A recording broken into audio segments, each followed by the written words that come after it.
건물은 사기까지가 어렵지 사기만 하면 돈 벌 거 끝 아니야? 이렇게 생각하신다면 이 영상을 끝까지 봐주시기 바랍니다. 사실 빌딩 투자, 건물 투자는 투자도 투자지만 일종의 경영에도 가까운 자산이라고 볼 수 있는데 매달 임대료는 우리가 가만히만 있는다고 들어오는 자동소득도 아니고 그리고 시세 차익을 남기고 엑시트하는 것도 우리가 가만히 있는다고 어떤 행위들이 일어나진 않으니까 지속적인 관리가 필요합니다. 근데 이런 건물 투자나 빌딩 투자에 적합하지 않은 성격 혹은 유형들이 있으신데 오늘은 이 부분에 대해서 내용을 한번 담아 보려고 합니다. 첫 번째, 성격이 아주 급하거나 귀차니즘이 강한 타입입니다. 앞서 말씀드린 것처럼 건물은 이제 사기만 한다고 끝나는 게 아니라 계속적으로 관리를 해야 되는데 이런 거를 귀찮아 하신다든지 혹은 성격이 급하신 분들은 야 빨리빨리 팔아야 되는데 혹은 빨리빨리 임대를 맞춰야 되는데 막 초조하게 재촉하시고 이런 분들이 계신데 사실 좀 느긋하게 기다리는 그런 부분이 없지 않아 필요하거든요. 그래서 이 점은 좀 기억을 해주셨으면 좋겠어요.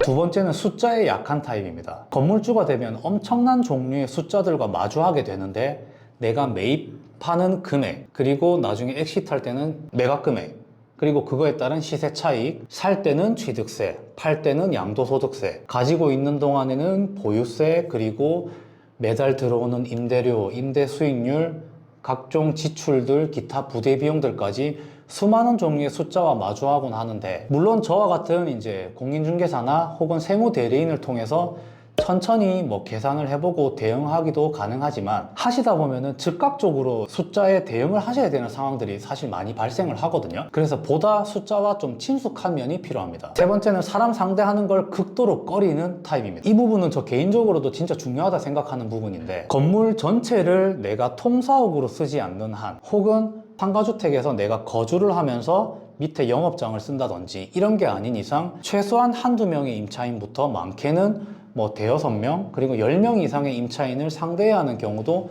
발생을 하거든요. 임차인들이랑 항상 좋은 얘기만 하고 웃는 얼굴로만 보기는 사실 어렵거든요. 월세 밀리는 분이 계시면 조금 재촉도 해야 되고 또 일정 부분 또 악성 임차인들이 또 간혹 계시기 때문에 얼굴 붉히는 일도 발생을 할 거고 근데 그때마다 스트레스를 너무 많이 받으시는 타입들은 좀 건물 관리하시는데 애로사항이 많으실 거예요. 네 번째는 공실 스트레스를 견디기 어려워하시는 타입입니다. 물론 내가 건물을 가지고 있는 동안 하루도 빠짐없이 모든 호실에서 월세가 다 계속 잘 나오면 너무나 좋겠죠. 근데 너무 드라마 같은 얘기고 임차인이 퇴거를 하고 나면은 새 임차인 들어올 때까지 텀이 생길 수도 있는데 이 텀이 뭐 며칠이 될지 몇 주가 될지 혹은 몇 달이 될지 사실 알 수는 없어요.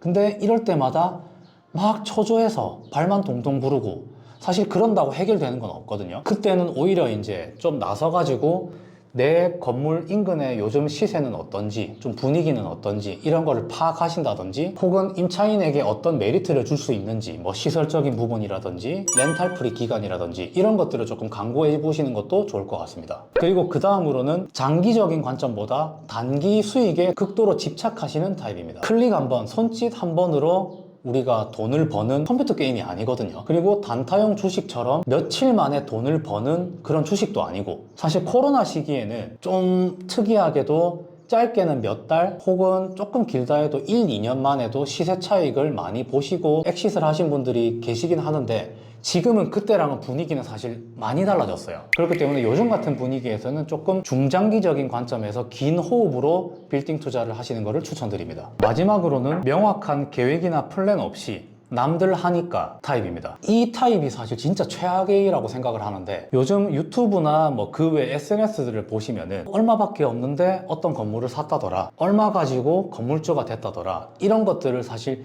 쉽게 많이 접할 수 있거든요. 온라인 매체를 통해서. 그리고 오프라인에서도 또 가까운 지인들 중에 혹시 누가 뭘 샀다더라 이런 얘기들을 또 듣는 경우도 많이 있는데 그렇다고 나만 뭔가 뒤처지는 것 같아서 조급하게 나도 사야지 그냥 뭐라도 빨리 사야지 나도 건물주 타이틀을 달아야지 이렇게 생각하시면 나중에 진짜 큰 낭패를 보실 거예요. 투자를 하시기 전에 물론 전문가를 만나서 상담도 많이 하시겠지만 본인께서 공부를 많이 하셔야 돼요. 내가 아는 만큼 보인다고 여러 가지 공부를 하고 나신 뒤에 나는 이런 유형의 물건들이 조금 맞는 것 같다. 예를 들자면 시세 차익을 조금 더 중점적으로 보신다든지 혹은 임대 수익률을 조금 더 높았으면 좋겠다. 아니면 나는 사업용으로 우리 회사가 좀 이전할 목적으로 건물을 본다. 또 어떤 지역에 어떤 교통편이 있으면 좋을 것 같다. 그리고 제일 중요한 거는 자금 계획입니다. 예를 들어 50억짜리 건물을 산다고 해서 50억이 다 있어야 되는 것도 아니고 레버리지를 활용하시겠지만 내가 그 레버리지를 얼마까지 감당할 수 있는지, 그때 내 실투자금은 얼마가 있어야 되는지, 그리고 플러스로 기타 부대 비용들이 또 발생을 하거든요. 예를 들어 상가 건물분에 대해서는 뭐 부가세라든지 혹은 중개수수료 또 혹은 취득세 이런 부분들이 발생을 하는데,